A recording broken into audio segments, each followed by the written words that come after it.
সম্মানিত শ্রোতাবিন্দু, আপনাদের সবাইকে স্বাগত। ভারত পাকিস্তান সম্পর্ক। ভারতীয় রাজ্য পাঞ্জাবে 2025 সালে রেকর্ড পরিমাণ জঙ্গি মডিউল ভেঙে দেওয়া হচ্ছে।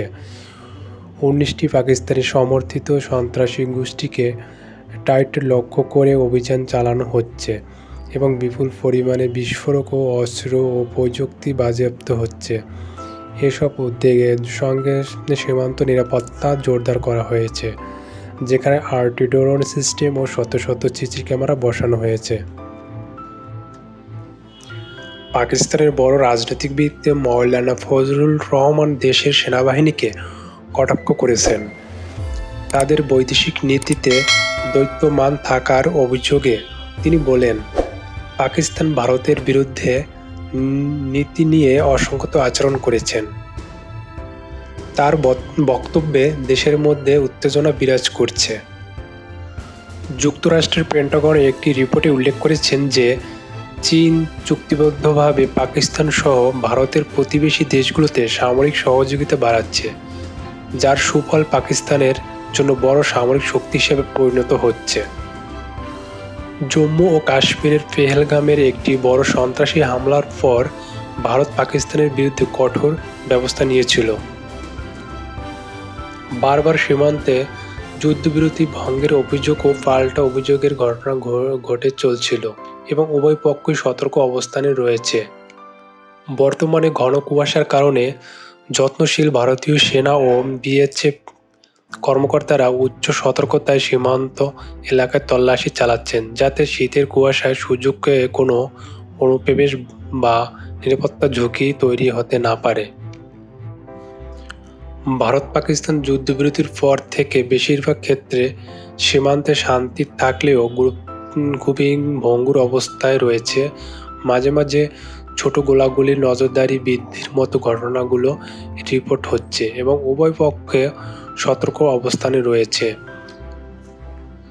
এছাড়া ভারত পাকিস্তান আন্তর্জাতিক সীমান্তে প্রায় 93% এলাকায় বেড়া নির্মাণের সম্পূর্ণ হয়েছে, যাতে অনুপ্রবেশ ও সীমান্ত পেরিয়ে আসা কার্যক্রম নিয়ন্ত্রণে রাখা সম্ভব হয়। এছাড়া পাকিস্তানের উপপ্রধানমন্ত্রী অভিযোগ করেছেন যে ভারতের অপরিকল্পিত পানি রিলিজ পশ্চিমা নদের পানি ব্যবস্থাপনায় ব্যাঘাত সৃষ্টি করেছে এবং এটি সীমান্তে স্থিতিশীলতা বিপন্ন করেছে। এমনকি তিনি এটিকে যুদ্ধের সমতুল্য একটি পদক্ষেপ বলে অভিহিত করেছেন। ভারতের সীমান্তবর্তী এলাকা পাকিস্তান ও বাংলাদেশ। বাংলাদেশের সাথে ভারতের বর্তমান অবস্থা। বাংলাদেশের এনসিপি নেতা হাসানাত আবদুল্লাহর বক্তব্যের পর ভারত নড়েচড়ে বসেছেন। তাই এখন ভারত ও বাংলাদেশের সম্পর্ক চরম টানাপোড়ায় রয়েছে। চরম টানাপোড়া এতটাই রয়েছে যে সাম্প্রতিক কূটনৈতিক হাই কমিশনারকে পাল্টা তলব করা হচ্ছে। এটি বিদ্যমান সংকটের চরম পর্যায়ে নির্দেশ করে।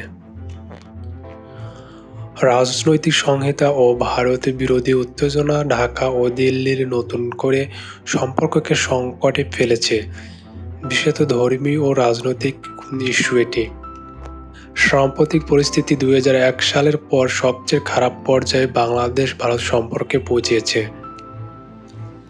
ঢাকা সহ বিভিন্ন শহরে বাংলাদেশের কিছু এলাকায় জনতা ও পুলিশের মধ্যে সংঘর্ষ ও ক্ষুদ্র গোষ্ঠীর সংঘাতের ঘটনার রিপোর্ট পাওয়া গিয়েছে, যেখানে ভারত বিরোধী আন্দোলন এর ডাক দেওয়া হয়েছে।